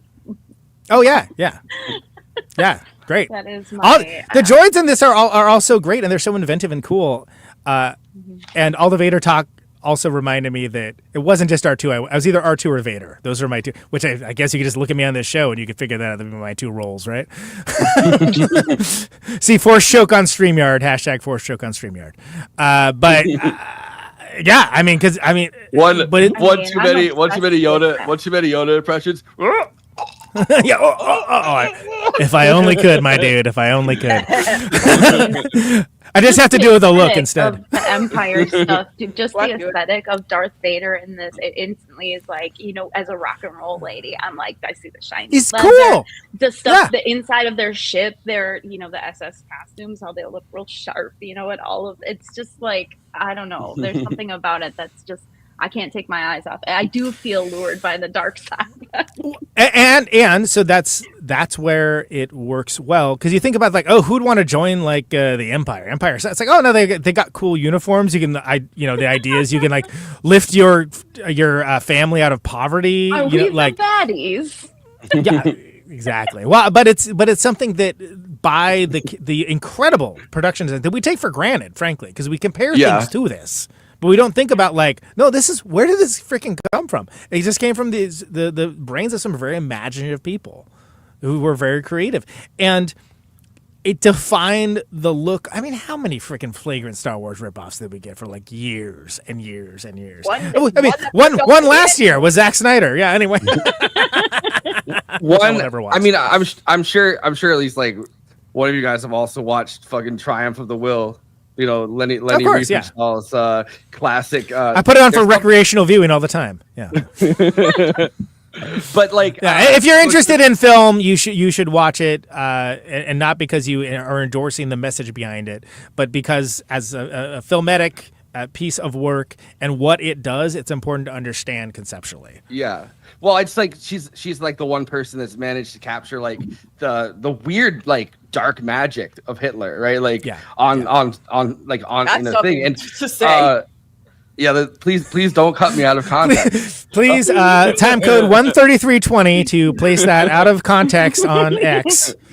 But like, so George Lucas was very very inspired watching Triumph of the Will. Well, not, I mean, to you know. All right, take two. We're gonna take a take two on that one. George Lucas's whole thing with the Empire and the set design and the production design and like a lot of the stuff was very inspired by watching Triumph of the Will at USC. That's a little bit and better. It's better. It's better. Yeah. No, I mean I get what you're saying. Like it's okay. Yeah, this is not a pro Hitler podcast. Let's throw that out there. We do not. No magic. You know. We're a pro Empire podcast and we vote. No, that's not true. I'm an Empire apologist. One more thing I wanted to say before we jump to one line. Your subtitle is Imperial Guard. I mean, you're not doing yourself any favors there, but okay, you know. No, the last thing I wanted to say, and I didn't get to say this. Hitler, what? No, I feel like he made some great points and did nothing wrong. This is a second. We were doing so well. Okay, so the last thing I want to say. This is quick. Read my So when they we talked last time about how they filmed this at they had now I've clearly lost the name of the studio that they filmed this at in England, but they had that big studio in England, right, where they were filming all of this stuff, and they also made The Shining there. Like they had all the sets for The Shining there, and Kubrick, between A New Hope and Empire Strikes Back, Elkin Studios, I think, Kubrick was using the same studio sets where they had the Star Wars stuff left over from A New Hope, and accidentally burned down 65 Star Wars sets for The Shining, right? This is the thing you were saying with Kubrick. Yeah. That's, So between A New Hope and Empire Strikes Back, Kubrick filmed The Shining there, accidentally set it on fire, and 65 of the original Star Wars sets. Yeah, accidentally, but 65. Well, he said he lit his own stuff on fire too. But so there's this great picture of Kubrick standing in like the ruins of this giant studio set. And they had to remake 65 Star Wars sets, like separate. Kubrick should have reimbursed them. Like, come on, man. Come on. I'm sure someone's like, Stanley! Yeah. Stanley's not here, Mr. Stanley's not here, Mr. Torrance. Okay, listen. Letterboxd is a place where film lovers talk out with and to each other about the films that they love, maybe the films that they didn't love, maybe the films that are exclusively just shipping whether or not Luke and Leia were going to hook up before the movie ended. And of course, all of this is best expressed succinctly. Everyone gets to have their say. Everyone gets to chime and opine, not just Siskel's and Eberts of the world, right? It's a bottom-up democracy. Everyone gets to say what they're going to say. Best expressed quickly, not doing your tie five in front of the brick wall necessarily, but they are collected weekly for the purposes of this show and this bit. These are the Letterboxd one-liners for Empire Strikes Back. Let's roll them. This movie is great, but I was really shocked by how ugly Yoda was. Sorry if that pisses anybody off, but I only ever seen Baby Yoda, and adult Yoda is a fucking busted. Fucking busted. Wait a minute. That's Ayoda Berry, by the way, the great actress. Love her. I was like, wait a minute. I love when actors have. Busted I am. Let's see how you look at 700. Hey, wait. Black don't crack, guys. Remember that. Oh, that's true. Well, okay. Black don't crack and green don't. I don't know. Green don't wean. I don't know. Yeah, what's the green? Yeah, what is the green don't version lean? of that? I don't know. Green don't lean. We're gonna workshop this material. We'll have it ready by the after party. Don't worry. Once you go down the aging path, forever it will dominate your destiny. Me, I love you. Empire Strikes Back. I know. Amen. Yes, indeedy. Yes, indeed. That's just one I agree with. That's not funny. It's just, yep. All right, it's good. That's good. Simple, simple, crisp. I feel like there has to be like face masks and I don't know, like kelp or something on Dagobah that Yoda could have put on his skin to like. But who's around to impress? That's true. Moisturizer. Dude, Moisturizer I use. Wrinkles gone. They are. I should moisturize more. He could also just be like, what you see looks really handsome. Oh, yeah. Use the Force. Wow, talk about a misuse of the Force. Hey. I look very handsome today. You look very handsome today. You look very handsome today. You want to help me pick up girls. I want to help you pick up girls. All right, let's go. Stormtroopers. A stormtrooper as a wingman sounds like a terrible spinoff. I bought you a Ferrari. He bought me a Ferrari. It's a Mos Eisley style singles bar. Anyway, that's it. No more. That's it. Wow, my guy Yoda was the original scammer. What an icon. I love his wrinkly green ass. He just starts eating fucking whatever the fuck Luke. Luke was eating like, I don't know, like sticks. Got that. Luke It was like jeans. It looked like it looked like sticks and rabbit pellets is what it looked like. Yeah. And then Yoda's like, come back to my crib. We can have some real food. Yeah, because he starts talking that trash immediately. Like, immediately. Just like, there's food. Terrible it is. Wow, damn, Yoda. Bad cook you are. Your house I would not come to for dinner. I have altered the deal. Pray I don't alter it again. Top 10 coldest lines in the history of the world. Yes. And then he's like, this deal keeps getting worse and worse. That's how everyone feels about the tariffs, I feel like, with Trump. They're like, oh. Pray I do not add additional tariffs. Too real. We have a trade. We have a trade imbalance. Pray I do not add additional tariffs. I'm too depressed to add on to that. Sorry. When Yoda's face is lit red from the X-Wing engines, as Luke bails on his trainee and says, "No, there's another," to Ben, as his Force goat fades away. Cinema, baby! Gosh, I love this movie so damn much. I mean, yes, it goes straight to Leia, so yeah. Yeah, it's one of the most surreptitious things in a pretty overt franchise. People are like, wait a minute, her? Yeah. Red, I am. Embarrassed, I am not. Take a shot. I don't think Vader's a shot I must take. I don't think Vader's inappropriate behavior in the workplace would be tolerated today. Shaking my head. They literally did an Undercover's Boss's SNL sketch with fucking Adam Driver as Kylo Ren, and it was the best thing to come out of those movies. Oh yeah, new metal Vader. Yeah. That's one of the rare SNL, like, more modern SNL skits that I actually did find very funny. Yeah. But there's like I don't know. I would love to see like a board meeting and Vader. Let's spitball. There are no bad ideas. You know, like that kind of. And then like somebody says a bad idea. Is like Gremlins too. No bad ideas. I have changed my mind. There are bad ideas. That's kind of like in A New Hope. Right? Is that the skit? They're around. Well, they're around the board. They're around the table in A New Hope. Like when the first time you get choked, but then the guy just tears into Vader, which like he's just talking shit. Yeah, I mean like. But it's like I guess they're just getting used to Vader at that point. Like they're like oh this fucking guy. They treat him like fucking guy. They treat him like the Taliban treated Osama bin Laden. But they're like, I guess we gotta work with this guy. He's kind of scary, but I don't know. We can. Like at least he's on our side. They probably did what the Taliban did, and like kept trying to give like trying to hint that they would give Darth Vader to the give Darth Vader to the rebels. They're like, we didn't. I don't know if you want him.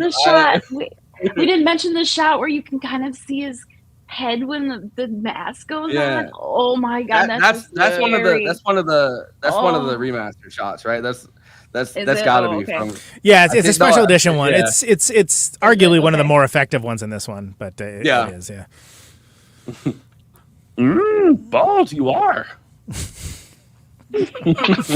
C-3PO to Han Solo. Sir, the possibility of successfully navigating an asteroid field is approximately 3,720 to 1. Me as I slowly turn to my wife. So you're telling me there's a chance? See, you can flip it on his head. You can flip it on his head because he's like, they're like, oh, never tell me the odds. But you could be like, that's one. I'll take that chance. I do wonder the whole asteroid sequence. That had to be the thing that actually pissed David Lynch off when he went to go direct Dune. And he's like, because they had like the sandworm, you know what I mean? Like, it's basically a sandworm. Yeah, and you're like, whoa, yo, that's my sandworm. Why you steal it? Why you steal my sandworm, bro? But much less Polish. George Lucas stole my sandworm. Why did you do that? So many iconic scenes in this film, but nobody ever mentions Yoda having a scrap with R2-D2. This show does. Movie Night Extravaganza remembers. Mm-hmm. Just like Pepper. Do you think that's the Star Wars? Do you think that's the that's the thing that inspired Finding Nemo with the seagulls, where they're like mine, mine, mine, mine, because there's the thing with Yoda going mine, mine, mine, mine, mine. Probably. Yeah, he's beating him up with his like walking stick. Yeah. Yeah. And he's like, Archie, let him have it. I don't know. I wouldn't have let him have it. I would have been like, fuck this, whatever this is. Only angels have X-wings. That's for the many Howard Hawks fans out there that clearly are going to be watching this. Yep. Thank you. Holy shit. That's so, for me. Sometimes they do things for me. It's okay. I'm allowed. All right. So alternative names. I don't know when the fuck this came into their ideas. This is why you don't have a draft table where everyone's coming up with stuff. One of Yoda's original names was going to be Buffy. They were going to call him Buffy. What? The Vampire Slayer? Yeah. Get out of here. But they weren't. Jedi Slayer. Yeah. Wait, I'm telling you, it was in the early drafts. The early drafts. They also were going to have him be blue. And then they had his rude When old as I am blue, you also will be. let me read this. I rarely do this mid-bit, but Vader's HR file will be wild AF. Darth Vader, professional pickup artist. These are good. Keep them coming, folks. He's bringing his kink into the workplace. But the other thing is, and I guess this is canon because it's on the Star Wars page or whatever. Like his Yoda's apparently first name is Minch Yoda. I hate that. Me too. Well, that's like finding out like what is really what close Sting's to Minge. What's Sting's actual Sting's actual first Gordon. name? Gordon. Yeah, that's like finding out Sting's name is Gordon. Sumner. Come on. I actually didn't know that. Man. It just bummed me out. Gordon. Elton John. I'd be like, Elton John's real name. It's I know. I'd be like, call me Sting. Yeah, I'd do that too. I mean, Jesus Christ, I Gordon. wonder what the Edge's real name is. It's like I'm on it. Stanley. Stanley. What's the Edgenberg. Evans. What's the shit? What is it? David Hal. H-A-L. Yeah, Hal Evans. Wow. Yeah, that sucks. I love Take the edge off the name, don't it? What a raging case of trench foot Luke must have taken with him off of Dagobah. Total jungle rot down there. There you go. Ew. That's art from the VHS Village. A couple of VH villagers being shouted out in this one. So there you go. There you go, folks. I think this is the last one. I have one that's like weirdly titled that I don't know if it's a repeat. But so imagine instead of like Stiggs because like I didn't know his first name was Gordon, but now imagining him being like, would you like to do tantric sex with Gordon? Can I tell you now that I have remembered? Yeah, wow, I do not. By the way, now I remember that a friend of mine found that out and like somehow got backstage at a Sting concert, and he was like, "Hey, Gordon, what's up?" And he got kicked out immediately. Yeah, Sting just like pointed to like the security guy, and the security guy just. They took him off to Guantanamo Bay or something, you know. He was just immediately, he force choked him. Yeah, exactly. With his eyes. But yeah, he did like a tantric sex move, right? I would not have tantric sex with that guy. He called me Gordon. Right. Yeah. Don't look me in the eyes. You don't call me Gordon. Sting does have Jedi musician moves, though. I will say that much. Those are the Letterboxd one-liners for Empire Strikes Back. Please follow the show on the popular Letterboxd platform at Movie Night Extra, where we have all of this stuff that we do, these great episodes. We have short-form clips, summaries of the shows, lots of other great content on there. If you're on Letterboxd, have at it. Forrest, the Imperial Guard, as canonically established by the Lenny Riefenstahl talk earlier. I should have had my name be Minch. Minch Forrest is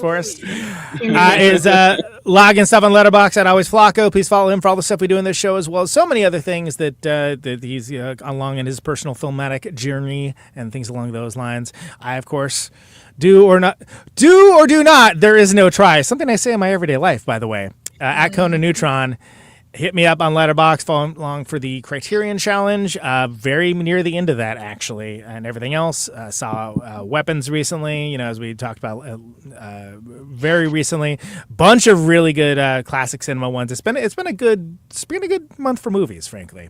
Now that I can actually see them, seeing movies on tour never happens. It never ever happens. So it's nice. By the way, do or do not, there is no try is some shit like your dad says to you when you guys are like fixing something, and he's like, can you hold the wrench? And you're like, I'll try. And he's like, do or do not. There is no try. You're holding that fucking wrench. I mean, I'm pretty sure I said that to Lolo at some point on tour, right? I was like, whatever.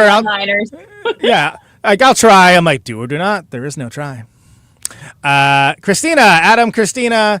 She is the disturbance. You can follow her along for anything she's logging to do with the show or otherwise. There's some good Naked Gun log. I logged in probably one of the worst biopics of all time. How do you follow up Selena with a movie about Frankie Lyman's ex-wives and make it about? Why are you watching biopics that you know are going to be bad? Like self-flagellation. I want to log in a movie because I saw it when I was younger and I was like, let me go back to this one. I was like, nope, right. still bad. They've George Lucas did. They've added CGI. They've added CGI. They added heroin in this case. I was gonna say CGI drugs. I don't know what to be adding in CGI. Anyway, follow along a Letterboxd for all of us as well as the show. Forrest, let's hit it with the plugs, and then we'll go to final thoughts. If you're watching us on YouTube, please like and subscribe, and then hit the bell to get notified whenever we're streaming. And we'd humbly request that you watch the video to the end because it helps us with the algorithm and helps more film fans to discover the show.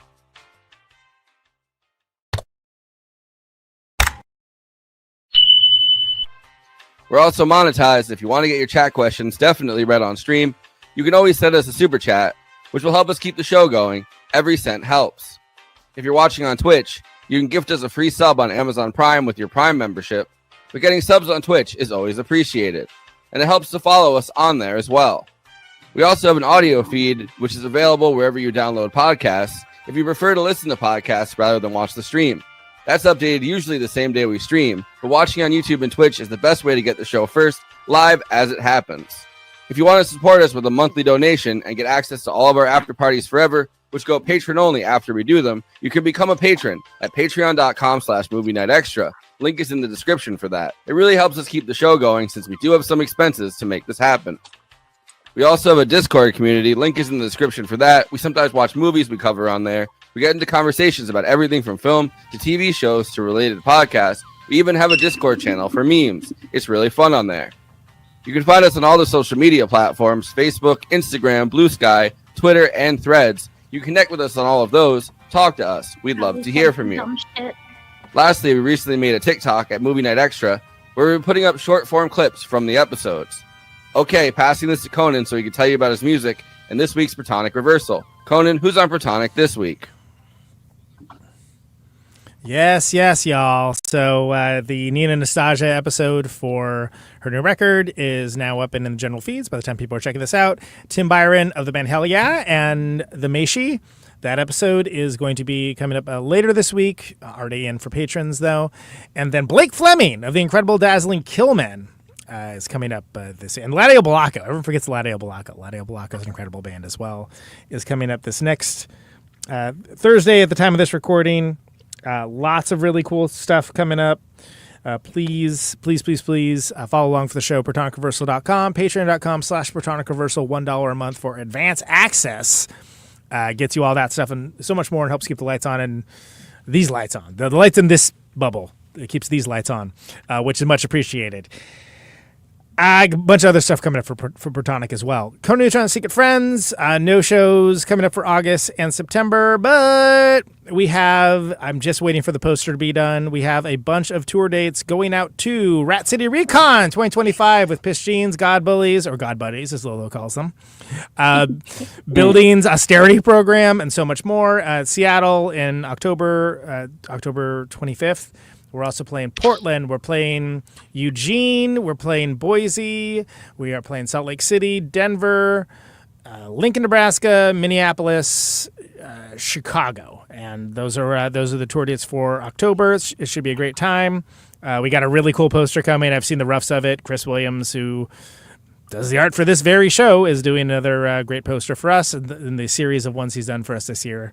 I'm kind of got this idea of I'm going to get them all hung up together, like in a row or something. Might look kind of cool.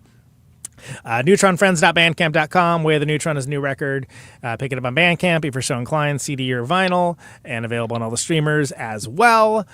I just earlier today did an interview with the show Performance Anxiety for Conan Neutron's Secret Friends, so that's good. Look for that coming out in the next couple weeks. That's a great show. Mark Shea does that show, and it was a really substantive and very entertaining discussion about creative resilience, and I feel like that's something that can apply to almost everybody, even if you don't care about my music. Of course, the great Lolo Hot Strings down there appearing with us on all of our October dates. So if you want to meet this green-haired Ishuta, you can do that at any of the places that I mentioned. Oh, dear. I never. Then please come out to any of those shows. Again, poster for that coming real soon. Kristina, please tell us what you got going on. Well, I'm getting evicted. That's one thing. Hey. Yeah. Yay. I don't know what's going to happen after this month, but, Also, apparently, I'm going to Vegas in December to see the Backstreet Boys at the Sphere, y'all. I feel like this paragraph has been quite the emotional roller coaster, but okay, That's good. Yeah. My suicide right now is the fact that I'm going to go to the Sphere with my sister and see my boys, okay? I gotta tell the world. So I got that going and then that going, so. But also, apparently my show... Maybe you can live with the Backstreet Boys. AJ single.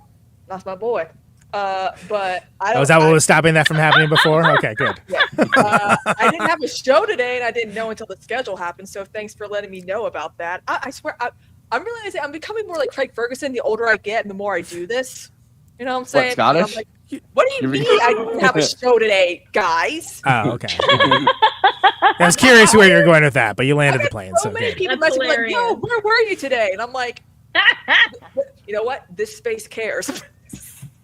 All right. The older. By the way, we'd like to thank everybody on this space for watching this show as we simulcast over to there for this very broadcast. Don't worry, guys. I'll probably be doing Wednesday or Thursday, or I don't know. The older I get, the more Scottish I become. I don't know. It's crazy. It's crazy. I blame Craig Ferguson. Yeah. But streaming, I'm dog sitting. Sammy's been a good dog. And Shammy. I call it Shammy. Somewhere. But yeah, I don't really know what the fuck's going on right now in my life. Just stick around, stay tuned. Anything could happen at this point. That's such a funny thing to say when you're like, oh, everything's collapsing around. You're like, stay tuned. Stay tuned. Yeah. Let's see how it all turns out. Can't wait to see myself. It's gonna be great. Yeah. Lolo Hot Strings, what do you got going on? Oh man. Okay, so we talked about this in the tour van. I launched my rock page where I go and find not music, but it's going the other kind of rocks. I search for rocks and fossils down in Lake Michigan. So I am going to be documenting my rock stuff there, and it's called rock.opera on Instagram. I also have a vintage handle, and I have a sale coming up where I'm going to be selling my vintage wares, which are finest vintage finds you'll ever find. At X-Ray for Dirt Nap Fest outside as a vendor. All right. So I'll have my shit set up for 2 days, August 30th and 31st. And Vintage Vulcan is my handle for my vintage page. And then moonrebels.bandcamp.com. Every little, purchase that for our 2 singles on there means so much to me. To get my music out into the world, it just is, it is a labor of love. So that's my plug-in. There's another Bandcamp Friday coming up in September, I think. So there you go. Helps us fund the next. I want to put out an EP, so anything that I get will go towards getting like a physical copy out into the world. Because right now we just have streaming, so that has been a dream of mine, but it's been thwarted several times. There's an album sitting on a shelf in Texas, and so been working at it for a while, but right. Yeah. How much does that? How much does that run? Like, what's the overhead cost on like the physical versus the? I mean, digital, obviously. That's a whole after party if you really want to know. Yeah, I mean, after party story for sure. And I had this down to a science for a while, and now it's anyway, whatever. I've just never really like thought about like that part of it. You know, yeah. It can get expensive. You can do a lot of it yourself, but you do need some help along the way. Well, and then when you have them, then you got to sell them. You know, and that's a It's tough peddling your art. Album I will put out. Lolo, you want to hit us with some final thoughts on Empire Strikes Back, please? Oh, shoot. I just think that it's a good watch. I mean, I would watch it over and over and over again. I'm glad that it was the one that was in my house growing up to watch, because I think it is the best one. It is definitely a top film for sure. Again, I sometimes get pulled towards the dark side, but